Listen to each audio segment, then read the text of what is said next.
La Ventana acontece, que no es poco. Un relato personal de la historia, con Nieves con Costrina, Cadena SER.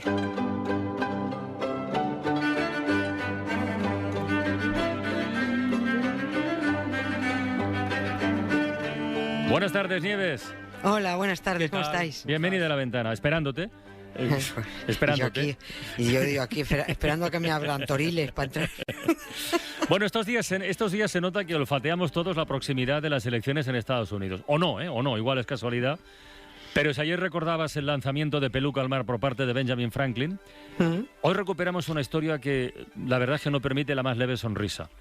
La homofobia rampante en el ejército más poderoso del mundo. Así es, no da nada de risa esto. Voy a empezar además contando una historia antes de ir al meollo de hoy, que es un recuerdo además bastante trágico, aunque a veces, la verdad es que hay veces que se producen tragedias que provocan que se reaccione de alguna manera, ¿no? En Washington DC hay un cementerio histórico, que es el cementerio del Congreso, que se abrió hace más de 200 años, ¿no? No hay que confundirlo con el de Arlington, el de los... No. Sí, ese que siempre vemos en las pelis con los uniformados, hay el doblado de bandera en triangulito, los disparos y bla, bla, bla, ¿no? El cementerio del Congreso de Washington es otro. Allí están enterrados muchos congresistas y entre otros, por ejemplo, el creador del FBI, Edgar Hoover, ¿no? Que además que si se enterara de a quién tiene enterrado al lado, bueno, este revivía de un ataque de ira y se volvía a morir de pura rabia. Y el que está al lado es un soldado que murió de SIDA en 1988. La tumba no tiene nombre, pero todo el mundo sabe quién es. En la lápida pone como identificación un veterano de Vietnam gay. Y por epitafio dice: cuando estuve en el ejército me dieron una medalla por matar a 2 hombres y me expulsaron por amar a 1. Este hombre se llamaba Leonard Madlovic y en realidad le dieron 2 condecoraciones, le dieron el Corazón Púrpura y la Estrella de Bronce. Pero efectivamente lo expulsaron del ejército de los Estados Unidos por ser gay. Estaba prohibido ingresar en las Fuerzas Armadas si eras homosexual. Era una forma de ahorrarte que te mataran. Para que no ocurriera lo que vamos a contar ahora. El 27 de octubre de 1992, el radiotelegrafista estadounidense Allen Schindler fue apaleado hasta la muerte por un par de compañeros militares muy machotes que le tenían ganas desde que se enteraron de que era gay. Lo dejaron abandonado en unos baños públicos de la ciudad japonesa de Sasebo. Le dieron tal paliza que cuando entregaron el cadáver a su madre en Illinois, lo identificó por los tatuajes del brazo. El chaval no había cumplido aún los 23 años. I was bruised and battered, I couldn't tell what I felt. I was unrecognizable to myself. I saw my reflection in a window and didn't know my own face. Oh brother, are you gonna leave me wasting away on the streets of Philadelphia? Contexto importante de esta noticia, de este recuerdo. En el año 1992, cuando se produce este salvaje crimen homófobo, los homosexuales seguían teniendo prohibido entrar en el ejército de los Estados Unidos. Totalmente prohibido. Hace nada. Hace solo 28 años, si es que estamos hablando hace nada, ¿no? El país de las libertades y de la igualdad y de los ciudadanos chupiguays, ¿no? El asesinato del joven Allen Schindler no es que sea un acontecido muy histórico a los que estamos acostumbrados, porque ocurrió, pues eso, hace relativamente poco. Pero sí es cierto que luego ese asunto acabó provocando una decisión histórica, mucho más reciente aún, además, de hace solo 10 años. Vamos al principio de la historia. El joven Allen Schindler era operador de radio en la Marina de los Estados Unidos y pues estaba de maniobras con su buque por el Pacífico, ¿no? Este buque atracó en la ciudad de Sasebo, provincia de Nagasaki, para más señas, y algunos soldados tuvieron permiso para saltar a tierra. Al soldado Allen Schindler le tenían echado el ojo unos cuantos por su homosexualidad, ¿no? De hecho, él ya las estaba pasando muy mal y había pedido abandonar el ejército porque el acoso era insufrible. Pero sus mandos le impidieron dejarlo hasta que no se resolviera el expediente. Aquella, se cree, iba a ser su última maniobra, su última misión. Pero un par de soldados, compañeretes suyos, ya que en aquel permiso en tierra, lo acorralaron en unos baños públicos de un parque y lo molieron a palos. Según el informe de la autopsia, además de tener destrozada la cara, no se salvó ni un solo órgano de su cuerpo. ¿Y cómo explicó ese crimen el ejército cuando tuvo que comunicar la muerte a la familia, Nieves?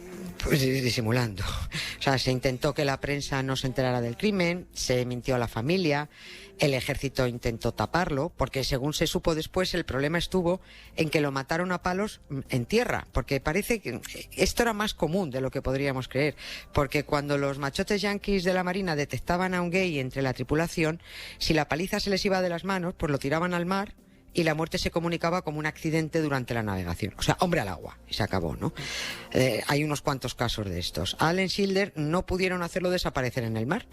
Estamos hablando de que el asesinato fue el 27 de octubre, ¿no? Y la madre contó que hasta el día 1 de noviembre no llegaron hasta su puerta 2 marineros vestidos de azul. Me dijeron, según contó la madre al New York Times, que mi hijo había sido agredido por 2 hombres en un parque de Sasebo, en Japón, y que estaba muerto. Y ya está. Nada, no dijeron nada más. Pero aquello trascendió, por supuesto, y fijaros en la fecha. Estamos ya en noviembre de 1992. Elecciones a la presidencia de los Estados Unidos.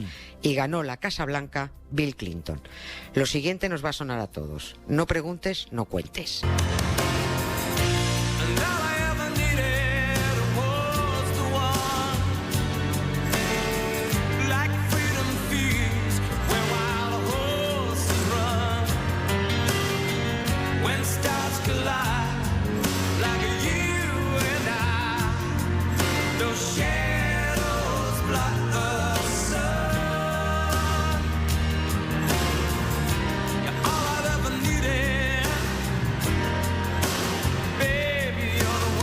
O sea, esta ley del no preguntes, no cuentes fue a raíz de este asesinato del soldado Schindler. Sí. A partir de ahí. La ley la saca adelante Clinton. Vaya ley también, pero bueno, ya lo comentarás tú esto. Sí, pero vamos, solo con decirlo ya salta a la vista, ¿no? Era una ley horrible, era cínica, era hipócrita, era una ley que permitía ingresar en el ejército a los homosexuales siempre y cuando no revelaran que lo eran, ¿no? Hasta entonces tenían prohibido ingresar en las Fuerzas Armadas. Si los detectaban, o los mataban de una paliza o los expulsaban. A partir de la cínica ley de Clinton se les permitió servir, pero siempre y cuando mantuvieran en secreto su homosexualidad. Lo que se impuso fue lo que llamaron un pacto de caballeros, que también es horrible esta expresión, me pone mala. O sea, una política de discreción con la que se permitía a los homosexuales pertenecer al ejército siempre y cuando no salieran del armario, y que además obligaba a los machos oficiales a mirar hacia otro lado, ¿no? De ahí eso de que unos se comprometieran a no preguntar y otros se comprometían a no contarlo.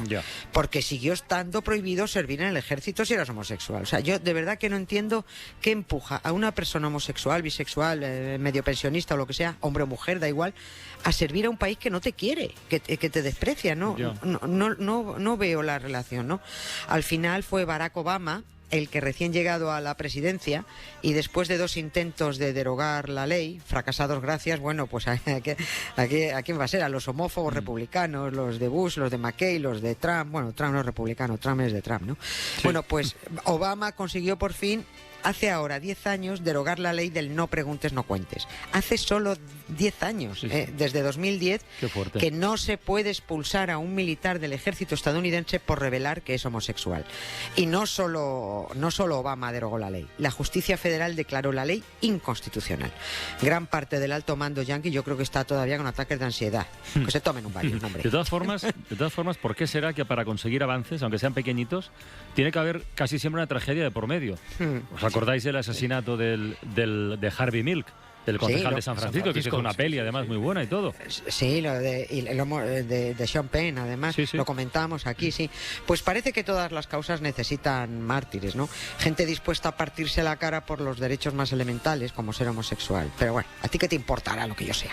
El asesinato de Harvey Milk efectivamente provocó lo que él mismo pronosticó cuando dijo: si una bala entra en mi cerebro, dejad que esa bala rompa las puertas de todos los armarios. Oye, y por algunos abrió. Y hablando de San Francisco, por cierto, esta ciudad se convirtió precisamente en la meca gay nada más acabar la Segunda Guerra Mundial por la enorme cantidad de expulsados del ejército por ser homosexuales. Porque es que fue terminar la guerra y las autoridades militares pusieron en marcha una purga de homosexuales absolutamente salvaje. Los mismos soldados que se habían estado jugando la vida por su país ahora eran repudiados por su país. La patria, el honor, el ejército, la banderita, todo mentira siempre, allí y aquí, ¿no? Y resulta que el ejército enviaba a un hospital militar de San Francisco a los soldados homosexuales, bueno, pues para que los curaran, ¿no? Evidentemente no había nada de lo que curarse, y cuando los daban de alta, muchos de ellos decidieron quedarse por San Francisco. Llegaron luego los años 50, la contracultura, los 60, los hippies, y San Francisco se convirtió en una ciudad amable para ser más libre, ¿no? Pero bueno, también te digo que esto venía de mucho más antiguo, porque San Francisco era muy permisiva de mucho antes. Y la prueba la tenemos en esa fábrica de frases que es Oscar Wilde, que dijo con su habitual tono pedante: es raro, pero todo el mundo que desaparece se dice que fue visto por última vez en San Francisco.